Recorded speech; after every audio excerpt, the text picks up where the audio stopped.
استخارے کے بعد کہ اللہ کی طرف سے جو ہے وہ پازیٹیو سگنل آ گیا تب اس کو کتاب میں شامل کرتے تھے۔ اب آپ بتائیے ایک ایک حدیث پر انہوں نے استخارہ کیا، اللہ سے رجوع کیا، اتنے رجوع اللہ کے بعد اللہ نے ان کو ایسی کتاب لکھنے کی توفیق عطا فرمائی۔ اس کے بخاری شریف کو اصح الکتب بعد کتاب اللہ کی کتاب کے بعد دنیا میں سب سے زیادہ صحیح ترین کتاب وہ بخاری شریف کی کتاب کہلاتی ہے۔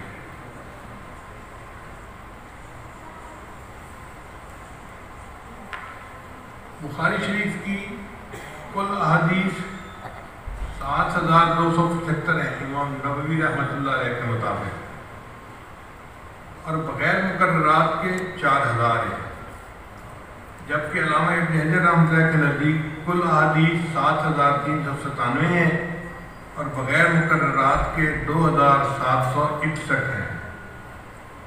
مقررات سے کیا مراد کہ حدیث مبارکہ تو ایک ہے لیکن امام بخاری اس وقت کئی بابوں میں لے کے آئے ہیں، جیسے یہی حدیث مبارکہ انما الاعمال بالنیات، یہ بخاری شریف میں 7 مرتبہ آئی ہے، تکرار ہوئی ہے، تو یہ مقررات میں سے ہے تو ایک ہی حدیث نا، تو بغیر مقررات کے کل احادیث 2700 ہے، تو 6 لاکھ میں سے 2700 حدیثوں کو چن کر انہوں نے پیش کیا، اور وہ ایسی ٹھوس احادیث تھیں کہ آج پوری امت کے علماء کا اجماع ہے کہ اس سے زیادہ صحیح کتاب پوری دنیا میں کوئی بھی نہیں ہے۔ یہ جو حدیث ہے انما الاعمال بالنیات، یہ باب کئی فقہ نبوۃ الوحی میں بھی آئی ہے، دوسری باب ما جاء ان الاعمال بالنیت، تیسرا کتاب العتق، چوتھا باب الہجرہ، پانچواں باب النکاح، چھٹا باب النذور اور ساتواں کتاب الحیل۔ 7 ابواب میں یہ حدیث مبارکہ آئی ہے، ہر جگہ اپنے اپنے مضمون کی وجہ سے انہوں نے اس کو نقل فرمایا۔ اس کتاب کا نام ہے امام نووی رحمۃ اللہ کے نزدیک الجامع المسند الصحیح المختصر من امور رسول اللہ و ایامہ۔ الجامع سے مراد امور ثمانیہ، اس میں سیر ہیں، آداب ہیں، تفسیر ہیں، عقائد ہیں، فتن ہیں، اشراط، احکام اور مناقب ہیں۔ الصحیح سے مراد صحت حدیث کا التزام ہے۔ المسند سند متصل کے ساتھ مرفوع۔ المختصر سے مراد چنی ہوئی احادیث۔ امور سے مراد حدیث اور ایام سے مراد غزوات اور سنن سے مراد افعال و تقریرات ہیں۔ جبکہ علامہ ابن حجر رحمۃ اللہ کے نزدیک اس کا نام ہے الجامع الصحیح المسند من حدیث رسول اللہ و سننہ و ایامہ۔ حدیث پر تو ہزاروں کتابیں لکھی گئیں، مگر 6 کتابیں ایسی تھیں کہ جن کی صحت کے اوپر علماء امت کا اجماع ہو گیا، ان کو صحاح ستہ یا اصول ستہ بھی کہتے ہیں۔ آپ یوں سمجھیے کہ پھولوں کا ایک گلدستہ تھا، اللہ نے اپنے بندوں کے لیے تیار کروا دیا۔ جیسے گلدستہ میں مختلف رنگ کے پھول ہوتے ہیں نا تو اچھا لگتا ہے، اسی طرح یہ صحاح ستہ کی جو کتابیں ہیں یہ حدیث سے مبنی کتابیں ہیں، مگر ہر ایک کا رنگ جدا ہے، ہر ایک کا رنگ اپنا ہے۔ چنانچہ امام مسلم رحمۃ اللہ کے نزدیک حدیث کو سمجھنے کے لیے فنی طور پہ بندے کو پہچان ہونی ضروری تھی، اس لیے انہوں نے مسلم شریف کی ابتدا مقدمہ مسلم سے شروع کیا، یعنی حدیث کی تعریفیں لکھی انہوں نے۔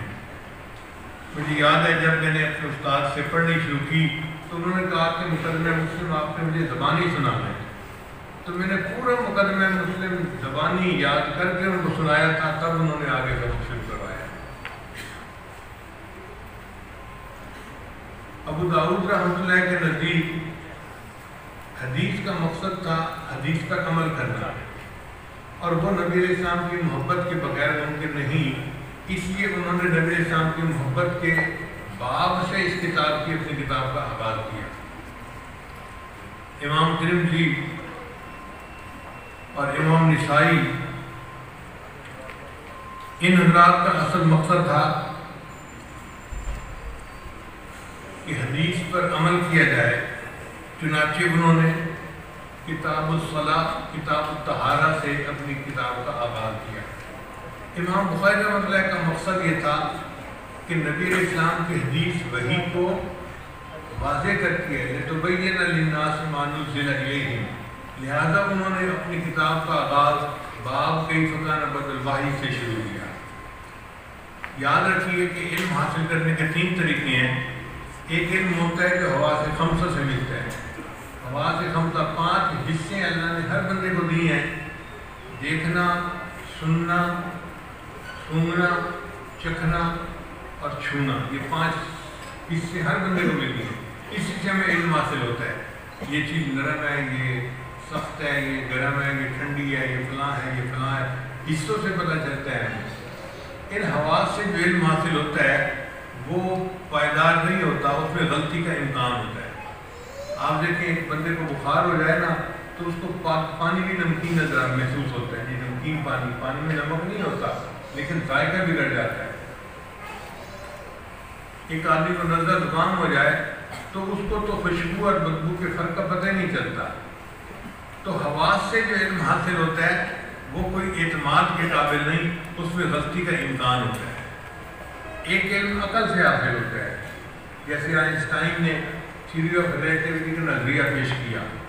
اب تھیوری آف ریلیٹیوٹی اس نے کسی لیبارٹری میں جا کے نہیں ثابت کی، بلکہ ایک دماغی کوشش تھی اس کی کہ ایک فریم آف ریفرنس ایکس ہے اور ایک فریم آف ریفرنس وائی ہے اور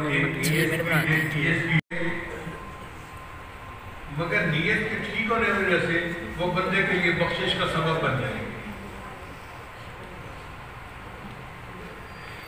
امام ربانی مجدد ثانی نے لکھا ہے اپنے مکتوبات میں کہ میں ایک مرتبہ کتاب مکتوبات لکھ رہا تھا تو سیاہی میری انگلی پر لگ گئی۔ تھوڑی دیر بعد مجھے وضو بنانے کی ضرورت پیش آئی تو جب بیت الخلاء میں جا کر میں بیٹھنے لگا تو میری نظر انگلی پر پڑی۔ فوت ہوا تو کسی نے اس سے پوچھا سناؤ بھائی تمہاری آگے کیا بنی؟ کہنے لگے اللہ کے حضور پیشی ہوئی، اللہ نے فرمایا فلاں موقع پہ تو نے اپنی بیوی کو میری بندی سمجھ کے معاف کیا تھا، آج تجھے میں اپنا بندہ سمجھ کے معاف کرتا ہوں۔ تو جو کام ہم نے اللہ کے لیے کیے ہوں گے وہ دیکھنے میں چھوٹے ہوں گے مگر بخشش کا سبب بن جائیں گے، اور جو بڑے بڑے ہمارے کام ہیں نا، اور یہ تو شیخ المشائخ ہیں، ان کے تو 200 خلفاء ہیں اور انہوں نے تو دنیا کے 50 ملکوں میں کام کیا ہے اور لاکھوں مریدین ہیں، یہ سارے عمل دھرے کے دھرے رہ جائیں گے۔ فلاں آدمی تو بڑے استاد ہیں اور بڑا دارالعلوم ہے اور ان کی دارالعلوم کی تو اتنی شاخیں ہیں اور یہ تو اتنے بڑے مفتی ہیں اور اتنے بڑے شیخ الاسلام ہیں، یہ سب باتیں اپنی جگہ ٹھیک ہیں، لیکن بخشش جس عمل پر ہوگی یہ وہ ہوگا جو چھوٹا ہوگا اور ہم نے اللہ کی رضا کے لیے کیا ہوگا۔ اس لیے اپنے عملوں میں نیت کو ہر وقت چیک کرتے رہا کریں۔ اگر نیت ٹھیک ہوگی تو عمل قبول ہوگا، اگر نیت ٹھیک نہیں ہوگی تو عمل قبول نہیں ہوگا۔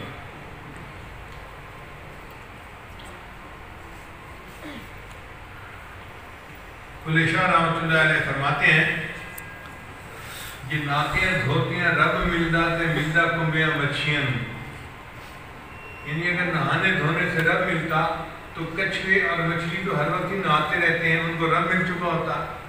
یہ ناتیاں دھوتیاں رب ملدہ کنبیاں مچھیاں، یہ سر منایا رب ملدہ بھیڑا سسیاں۔ ایک بھیڑ ہوتی ہے، سسی کی بھیڑ اس کو کہتے ہیں، اس کے سر کے بال چھوٹے ہوتے ہیں، باقی جسم میں لمبے لمبے بال ہوتے ہیں، تو وہ کہتے ہیں کہ اگر سر منڈانے سے رب ملتا تو اس بھیڑ کو رب مل جاتا۔ یہ ذکر کیتیاں رب ملدہ کال کڑی چھیاں، ایک پرندہ ہوتا ہے دیہاتوں میں، وہ دیوار پہ آ کے چپک جاتا ہے اور ساری رات آواز نکالتا رہتا ہے، اس کو کال کڑی چھی کہتے ہیں۔ وہ کہتے ہیں کہ اگر ذکر کرنے سے رب ملتا تو کال کڑی چھی تو ساری رات اللہ کا ذکر کرتی ہے، اس کو رب مل چکا ہوتا۔ یہ جتیاں ستیاں رب ملدہ داندہ کھسیاں، اگر پاک دامنی کی زندگی گزارنے سے رب ملتا تو جو بہت امپورٹنٹ ہوتے ہیں ان کو رب مل جاتا، وہ تو اپنی فیمیل کے قریب بھی نہیں جاتے۔ یہ ناکیاں دھوتیاں رب ملدا تے ملدا کمیاں بچیاں نوں، یہ ذکر کیتیاں رب ملدا تے ملدا کال کڑیچیاں نوں، یہ سر منایا رب ملدا تے ملدا بھیڑاں سسیاں نوں، یہ جتیاں ستیاں رب ملدا تے ملدا دانا کھسیاں نوں۔ اخیر پر آ کر کہتے ہیں رب ملدا تے ملدا نیتاں اچھیاں نوں، کہ رب اگر ملتا ہے تو اچھی نیت والوں کو رب ملتا ہے۔ یہ ذہن میں رکھ لیں کہ جو بدنیت انسان ہوتا ہے اس کو رب نہیں مل سکتا۔ رب ملے گا اگر نیت اچھی ہوگی، لوگوں کے بارے میں دل میں کینہ رکھنا، دل میں بیر رکھنا، اور پھر سمجھنا کہ میں اللہ کی مقبول بندی بن جاؤں، یہ خواب و خیال کی باتیں ہیں۔ اپنی نیت کو ٹھیک کرنا ہوگا، ہر کسی کی خیر خواہی، ہر کسی کے ساتھ بھلا، ہر کسی کے ساتھ اچھائی۔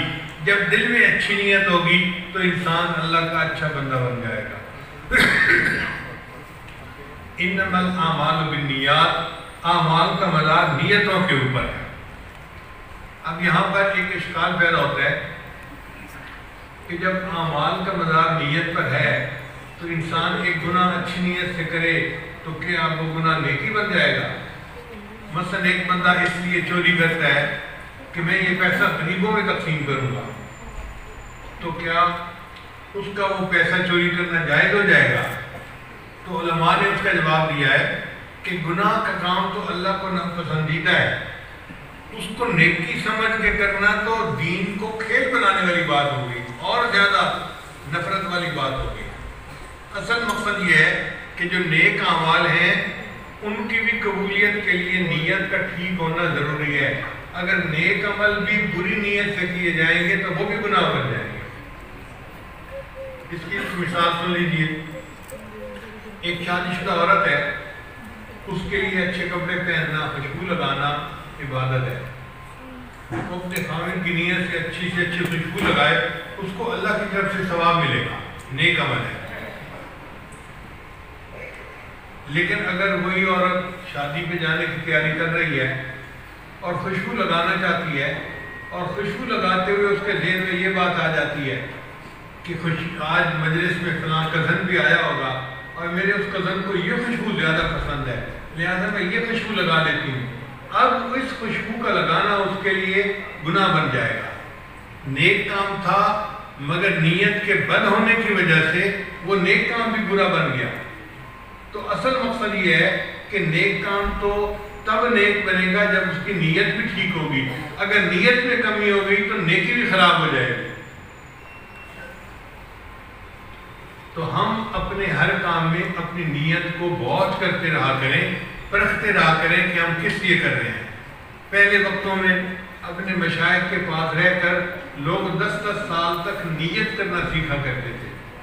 حضرت شیخ عبد الرحمن زکریا نے اپنی کتاب میں لکھا ہے کہ ایک آدمی اپنے شیخ کے پاس 8 سال رہا اور وہ کہتے ہیں کہ میں نے 8 سال میں اپنی نیت کو ٹھیک کرنا سیکھا۔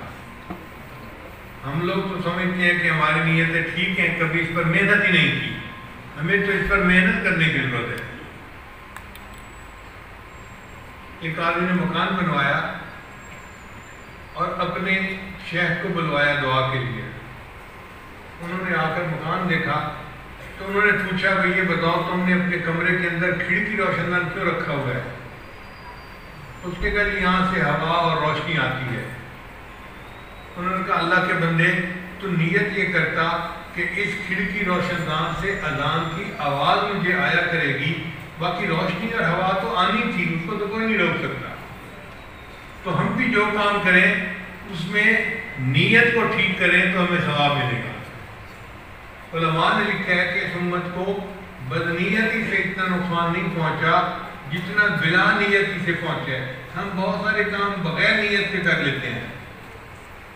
اب دیکھیں ایک لڑکی صبح سے لے کے شام تک بھوکی پیاسی رہے تو اسے روزے کا ثواب تو نہیں مل سکتا، اس لیے کہ روزے کے لیے نیت کو آنا شرط تھا۔ اسی طرح ہم کوئی بھی عمل کریں لیکن اس میں نیت نہ ہو تو ہمیں ثواب نہیں مل سکتا۔